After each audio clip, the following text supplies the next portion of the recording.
Bon, eh bien, bonjour à tous et bon sabbat. Alors, on commence une série en deux prédications que je vais faire ça. Et ça s'intitule « En attendant le mariage ».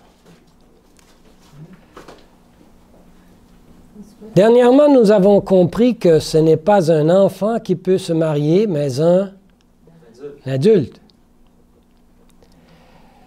Il devient important pour nous de comprendre que le peuple de Dieu est appelé à épouser l'agneau. Et cela avant sa seconde venue. On sait très bien que la majorité des adventistes enseignent le contraire, disent que c'est après la venue de Jésus que nous allons épouser l'agneau. Mais selon moi, non, c'est faux. Le mariage, ça va se produire avant et après le retour de Jésus, mais il y a quoi? On appelle ça les noces de l'agneau. Alors, on va lire ça dans Apocalypse 19, 7. Car les noces de l'agneau sont venues et son épouse s'est préparée. Lisons Patriarches et Prophètes, chapitre 27. Il est écrit: les liens intimes qui unissent Dieu et son peuple sont comparés à ceux du mariage. L'idolâtrie est considérée comme un adultère spirituel. Le déplaisir qu'elle inspire au Créateur est ici, avec beaucoup d'à propos, appelé jalousie. Dieu est jaloux de son peuple. Il ne veut pas qu'il appartienne à quelqu'un d'autre. Il veut que ça soit à lui tout seul. Vous trouvez ça normal? Ben, je crois que c'est normal. Hein? Vous les connaissez? Le 19 mai dernier, le prince Harry épousa Meghan Markle. Lorsque ce mariage fut annoncé, il y eut une certaine controverse. On était tout à fait, il y avait tout le monde d'accord avec ce mariage. Pour quelle raison? Premièrement, Meghan Markle n'avait pas la citoyenneté anglaise, mais la citoyenneté américaine. Première chose dont on n'était pas d'accord, comment une reine, un jour, pourrait être une Américaine? Impensable. Elle ne venait pas non plus d'une famille avec une réputation spéciale. C'était pas une princesse, ni une duchesse, ni une comtesse, ni un... Mettez-en. Deuxièmement, sa mère est une africaine-américaine. Une reine africaine-américaine. Beaucoup n'étaient pas tellement d'accord avec ça. Troisièmement, elle a déjà été mariée auparavant. Donc, une femme divorcée, en plus. Cependant, le prince Harry l'aime et a décidé de l'épouser, malgré tout. Et j'ai appris que le coût estimé de la cérémonie du mariage a été évalué à plus de 42 millions américains. La Bible a une histoire de Cendrillon semblable à celle-ci. Cendrillon va se marier avec un prince. La cérémonie du mariage est sur le point de commencer. Personne n'a été surpris de constater que le mariage n'a pas débuté à l'heure prévue. C'est comme une chose normale. La mariée se fait attendre. Tout a été préparé pour la cérémonie. L'église fut décorée avec des fleurs. Les invités attendaient avec anticipation. Le jeune marié était debout, en avant, sur une plateforme, attendant l'arrivée de sa bien-aimée. Puis, soudainement, Il y eut de l'agitation en arrière de l'église. Ah, quelque chose qui se passe. C'est peut-être la mariée qui s'en vient. Des paroles se transmettent d'un individu à un autre jusqu'au coordinateur de la cérémonie. Ce dernier marcha tout le long de l'allée gauche, pour finalement chuchoter à l'oreille du jeune homme que la mariée ne se présentera pas et qu'il n'y aura pas de mariage. Déception. La mariée a changé d'idée. Et le marié, tout penaud, descendit de la plateforme et s'assit près du pasteur en pleurant. Son désappointement est au-delà de toute description. Aussi tragique et incroyable que cela semble, c'est pourtant le tableau de la relation entre Dieu et son peuple. Lisons Matthieu 23. Je ne l'ai pas mis en haut. Matthieu 23, 37. Jésus se tient sur le mont des Oliviers, et pleure. Pendant qu'il dit ces paroles, Jérusalem, Jérusalem. Il le dit en pleurant, c'est pas avec joie. Qui tue les prophètes et qui lapide ceux qui te sont envoyés. Combien de fois ai-je voulu rassembler tes enfants? Comme une poule rassemble ses poussins sous ses ailes, et vous ne l'avez pas voulu. Nous vivons dans une culture divisée au niveau moral. Il n'y a pas aujourd'hui de consensus moral. On ne s'entend pas sur le but de la vie. On n'arrive pas à écrire ce qu'est le standard absolu d'une moralité. Il y a un élément qui est devenu extrêmement important. C'est devenu la sexualité, la romance et même le mariage.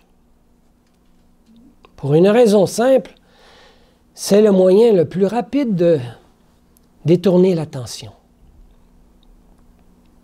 Le moyen le plus facile d'éviter la grande question de la vie. Qui suis-je? D'où est-ce que je viens? Vers quoi je me dirige? Nous raisonnons souvent comme ceci. Je ne sais pas ce qui concerne la vie. Je ne sais pas s'il y a un être suprême, si la Bible dit la vérité. Est-ce qu'il y a un standard absolu d'une moralité? Je ne sais pas. Alors il ne reste que nos sentiments. Quand je suis avec lui ou quand je suis avec elle, ma vie prend un sens à cause de l'amour que nous avons entre nous deux. Maintenant, je sais où est-ce que je vais. Le problème est qu'en dehors de Dieu, nous ne savons pas ce que l'amour est. Est-ce un sentiment ou un principe d'action? Ou les deux? Pendant que je tourne les pages des Saintes Écritures, je constate que la Bible est vraiment une histoire d'amour entre Dieu et son peuple. Remarquez que pendant que le peuple d'Israël est en train de briser l'alliance, pendant qu'il désobéisse à sa loi, Dieu ne dit pas seulement que vous me désobéissez. Il ne dit pas seulement que vous vous détournez de moi. Il dit que vous commettez l'adultère. Il utilise un langage d'une mauvaise conduite sexuelle. Bizarre. Remarquez que dans les livres de Cantiques et des Cantiques, Dieu nous donne une image d'une bonne conduite sexuelle. Les enfants d'Israël se réclament de croire au vrai Dieu d'Israël. Cependant, ils allaient aussi auprès des dieux des Cananéens. C'est ce à quoi Dieu se réfère et cela ressort partout dans les Écritures, et tout particulièrement dans l'Ancien Testament, et tout particulièrement dans le livre d'Osée. N'avez-vous jamais remarqué que la Bible commence avec un mariage? Dans Genèse chapitre 2, verset 24, avec Adam et Ève, il est écrit: « C'est pourquoi l'homme quittera son père et sa mère et s'attachera à sa femme, et ils deviendront une seule chair. » Et qu'elle se termine aussi par un mariage. On voit ça dans Apocalypse, chapitre 19, verset 7 que nous avons lu. « Les noces de l'agneau sont venues, et son épouse s'est préparée. » Encore un mariage. Les Écritures commencent par un mariage et se terminent par un mariage. Tout auteur qui commence avec un mariage et termine son livre avec un mariage est en train de nous dire quelque chose. C'est que le livre en entier est fort probablement en rapport avec le mariage. Ne vous êtes-vous jamais demandé pourquoi que pendant que le mariage semble si crucial et si important dans notre société, dans notre monde, que la Bible dit qu'il n'y aura pas de mariage dans le ciel? Vous trouvez pas ça étrange? Que Dieu a institué le mariage sur cette terre, puis il n'y avait pas jamais eu de mariage au ciel. Il y a une raison. Et après l'Apocalypse, on tourne au ciel, puis il n'y a pas plus de mariage au ciel non plus. Alors, Dieu avait quelque chose en tête. Il avait certainement un plan.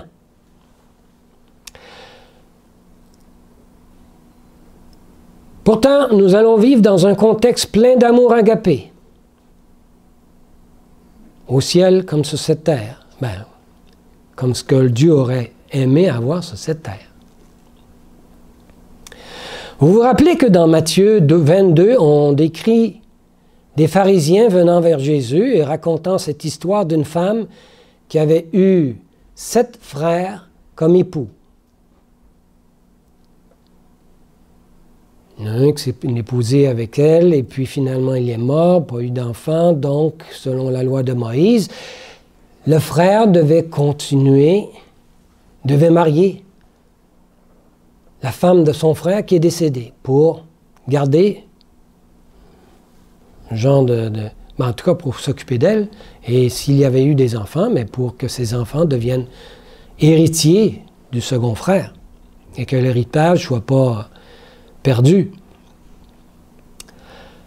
Ils lui ont posé la question à Jésus. À la résurrection, après ces 7 frères, ils en ont mis plein, hein? De quel de ces 7 frères va-t-elle être l'épouse, rendue au ciel?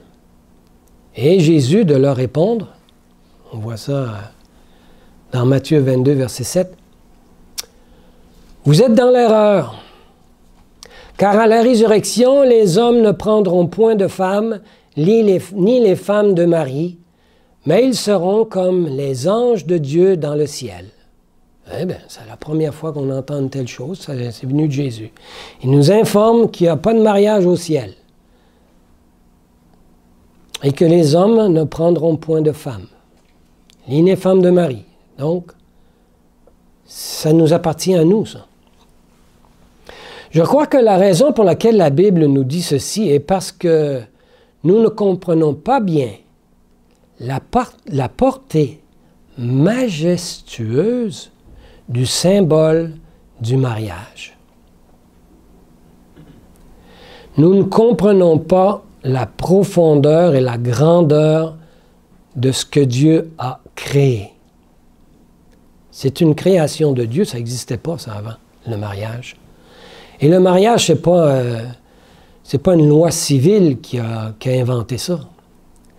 C'est Dieu qui a commencé ça. Ça vient de lui. Il y a une raison. Et cette raison est beaucoup plus grande que ce que nous pensons. Le mariage représente la relation intime entre Christ et son Église, entre Dieu et son peuple.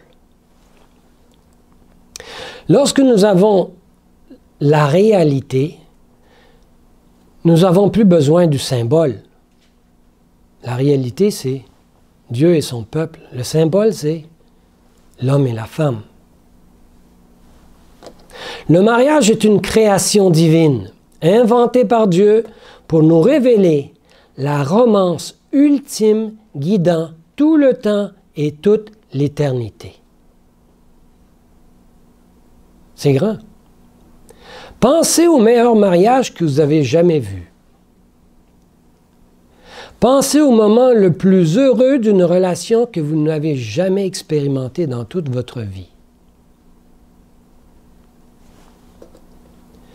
Et vous avez seulement qu'une petite idée de ce que Dieu a en réserve pour chacun d'entre nous.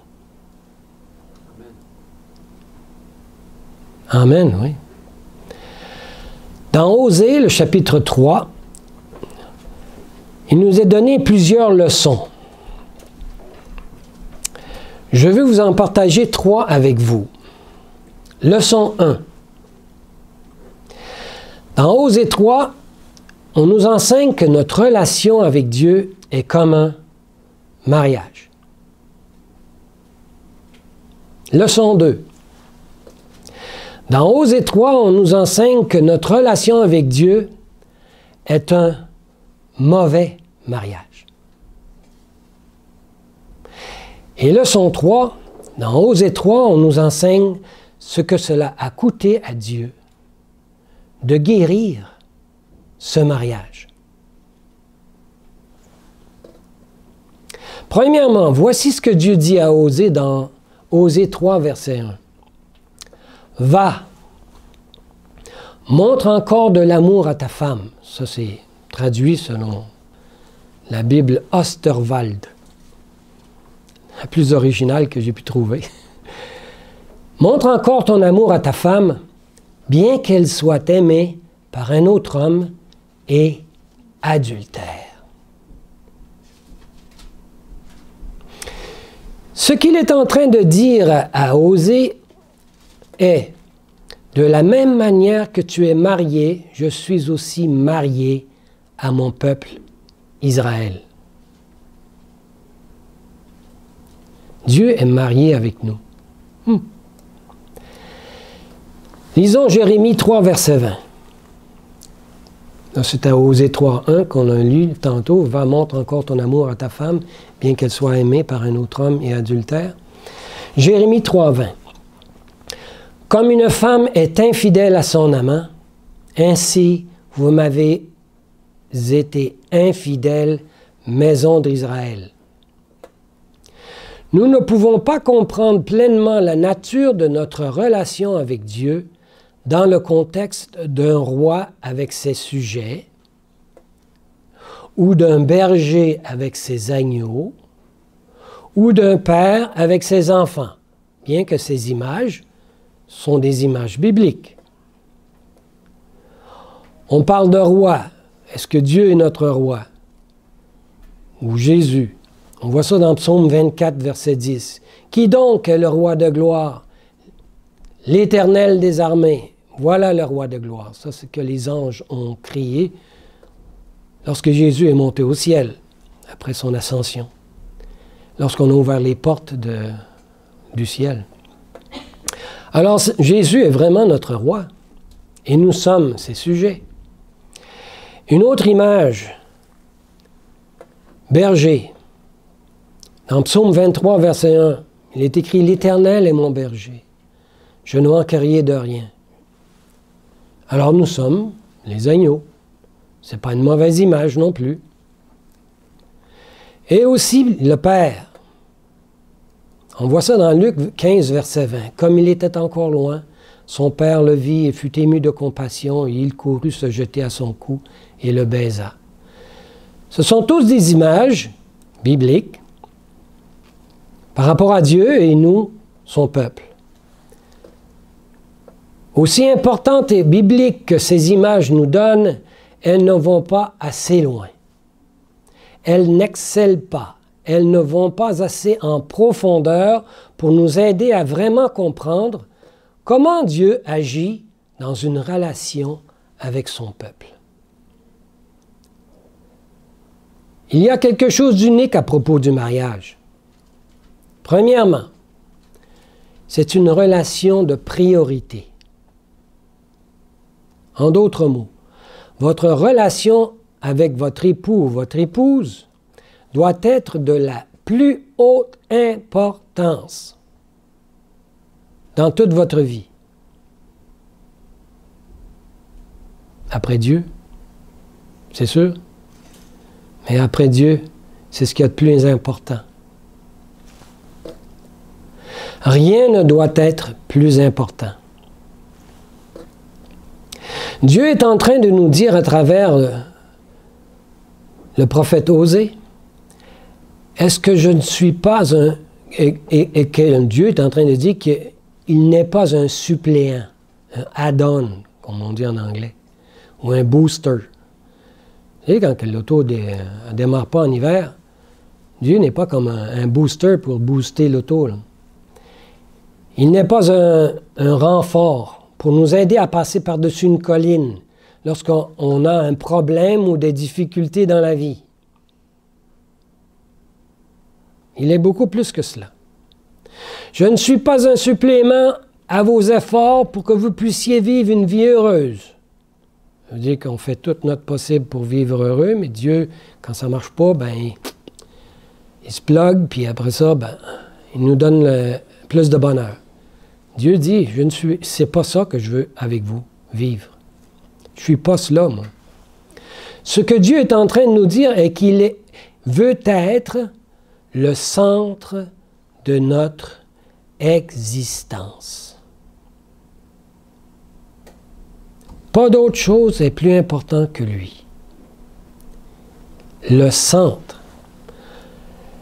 Il veut être la raison pour laquelle nous nous levons le matin. Il veut être la première chose, la première personne à qui nous pensons et à qui nous rentrons en contact et que nous gardons chaque instant de notre journée jusqu'à temps qu'on ferme les yeux et qu'on dise encore une prière. Merci Seigneur de m'avoir donné la vie, de m'avoir protégé. Donne-moi un sommeil réparateur pour que j'aie une bonne vie demain encore pour ta gloire. On a passé toute la journée avec lui. Il devient le centre de toutes nos pensées. Il veut être la priorité absolue. Comment pouvons-nous donner moins que de nous donner entièrement à celui qui s'est donné, combien? Entièrement pour nous. On ne pourra jamais, même Satan ne pourra jamais accuser Dieu qui n'a pas tout fait en son possible pour nous sauver. Y a-t-il quelque chose que Dieu a retenu dans l'univers pour notre salut? Y a-t-il quelque chose qu'il aurait dû faire un petit peu plus pour notre salut? Alors, s'il s'est donné entièrement à lui, est-ce trop peu que de lui donner entièrement notre allégeance? Deuxièmement, le mariage consiste en une intimité spécialement en rapport à la connaissance. C'est tellement intime que notre connaissance est particulièrement différente par rapport à un ami ou quelqu'un d'autre, nos parents. Vous pouvez cacher des choses à vos amis en ce qui vous concerne. Qui vous êtes vraiment. Vous pouvez cacher les choses à vos enfants en ce qui vous concerne. Vous pouvez même cacher des choses à vos voisins. Et même des choses envers vous-même. Que votre époux ou votre épouse va voir.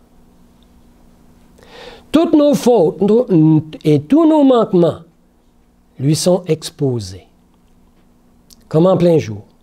Ce que Dieu est en train de nous dire dans ce symbole du mariage, représentant sa relation avec nous, est qu'il a besoin d'être dans chaque partie de notre vie. Chaque partie de notre vie. Nous ne pouvons pas le connaître de loin. Ça nous appartient à nous aussi de connaître qui est Dieu. Alors, pensons pas que un jour, ça va venir, je vais le connaître. On doit faire peut-être un certain effort, en tout cas, il me semble, pour essayer de vouloir le connaître. C'est qui notre Dieu? Trouvez pas? Troisièmement, le mariage est une relation ayant une puissance qui peut même changer la vie. Si par exemple le monde vous dit que vous êtes laid, que votre épouse ou votre époux vous dit que vous êtes beau ou vous êtes belle, alors vous pouvez vous sentir beau, belle, n'est-ce pas? Malgré ce que le monde vous dise. En d'autres mots, votre époux, votre épouse a une énorme puissance à reprogrammer notre conception de soi de manière à guérir nos blessures émotionnelles. Nos parents ont peut-être pas été gentils, nos frères et sœurs, nos éducateurs, les professeurs, l'école, nos amis, nous ont méprisés, nous ont écrasés mentalement,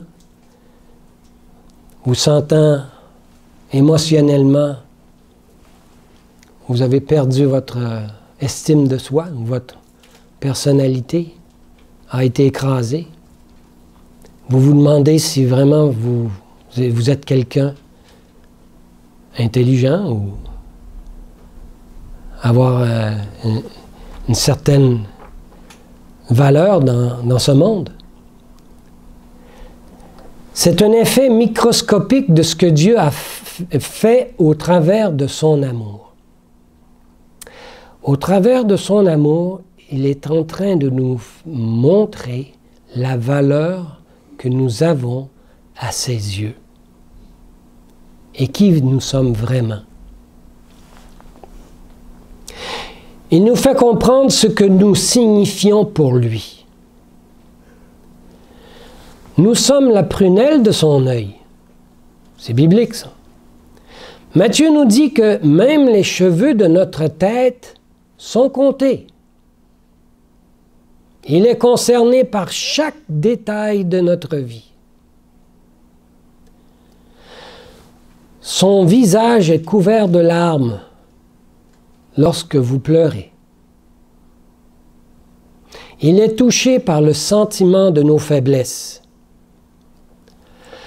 Le Seigneur vous dit que vous ne pouvez pas comprendre la nature de la relation que je désire entretenir avec vous sous la métaphore d'un roi avec ses sujets, ou d'un berger avec ses agneaux, ou même d'un père avec ses enfants. Le Seigneur nous dit par Osée que sa relation avec son peuple est comme un mauvais mariage.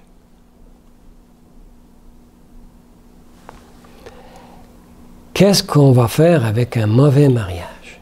Il n'existe aucun roman aussi émouvant que la vie d'Osée. Cette histoire tragique C'est fréquemment répété, mais jamais avec une fin aussi inattendue. On voit très souvent, même chez les adventistes, les statistiques qui disent que 50% même des adventistes divorcent.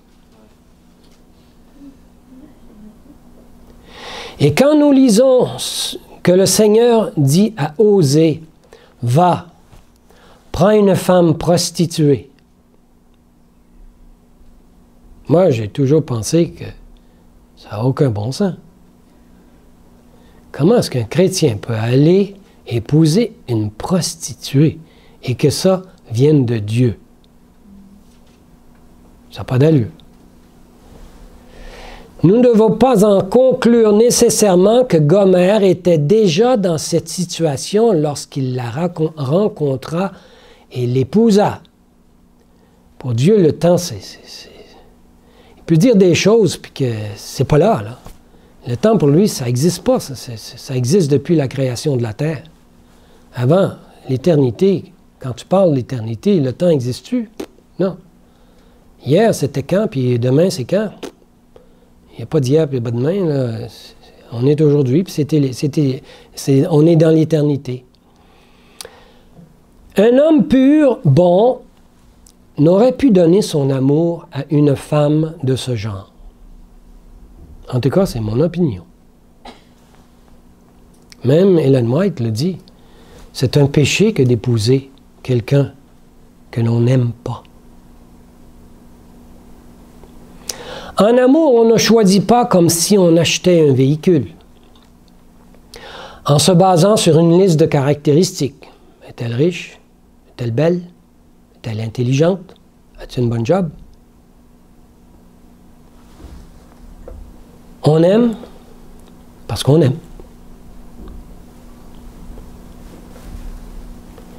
La question la plus difficile à répondre, c'est « Pourquoi tu l'aimes? » Je ne sais pas. Je l'aime. C'est là. Donc, Osée tombe amoureux d'une jeune fille charmante et qui répond à son amour. Elle aussi l'a aimé. Osée. Osée et Gomère firent donc un mariage d'amour. Ils deviennent une seule chair, un seul esprit, jusqu'à un cancer moral commence à envahir le cœur de Gomère. Elle se met à flirter avec d'autres hommes, en présence même de son mari.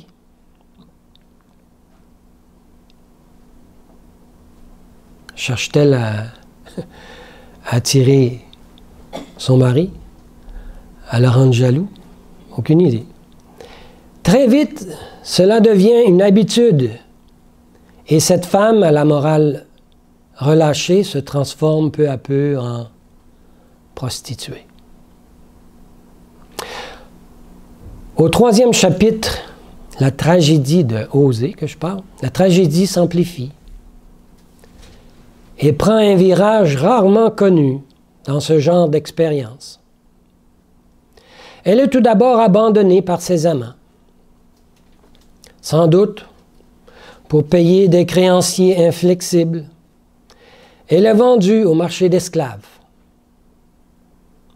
Osée l'apprend et il se rend sur les lieux. Et là, il la trouve vêtue de haillons, amaigrie, écrasée, ayant perdu le charme et la beauté qui la rendaient si désirable. Elle n'est plus que l'ombre de celle dont il est tombé amoureux. Là se situe un fait extraordinaire.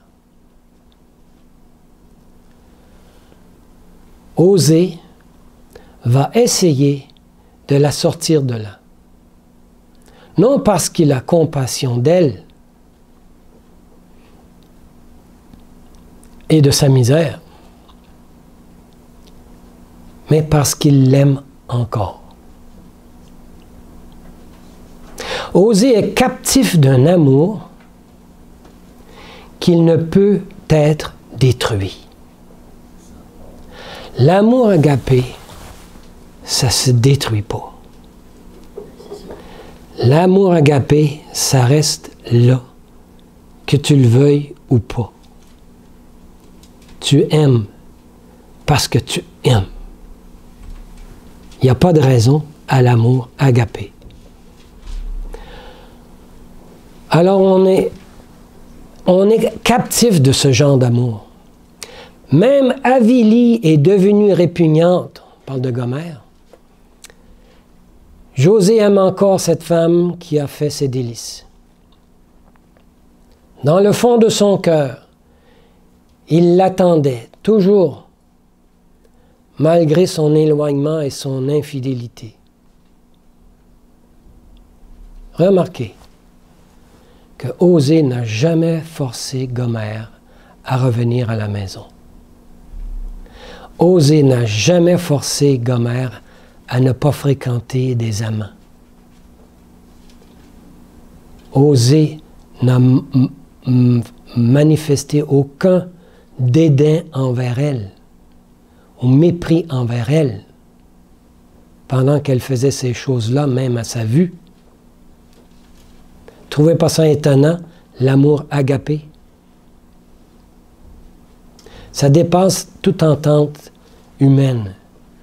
Humainement parlant, c'est pas humain. Même je voudrais l'expliquer avec des mots humains, c'est pas humain l'amour agapé. Ça aime parce que ça aime. Ça vient du ciel, c'est divin. Alors, Osée fait alors l'expérience d'un cœur brisé. Nous allons poursuivre cette histoire plus en détail de Osée chapitre 3 la semaine prochaine. Alors nous poursuivrons la prochaine fois en nous arrêtant plus particulièrement sur l'histoire d'Osée et de Gomère. Ma prière est que nous puissions comprendre la profondeur de son affection pour chacun d'entre nous. Que nos cœurs puissent être brisés et que nos vies puissent être changées par son amour. Amen. Amen.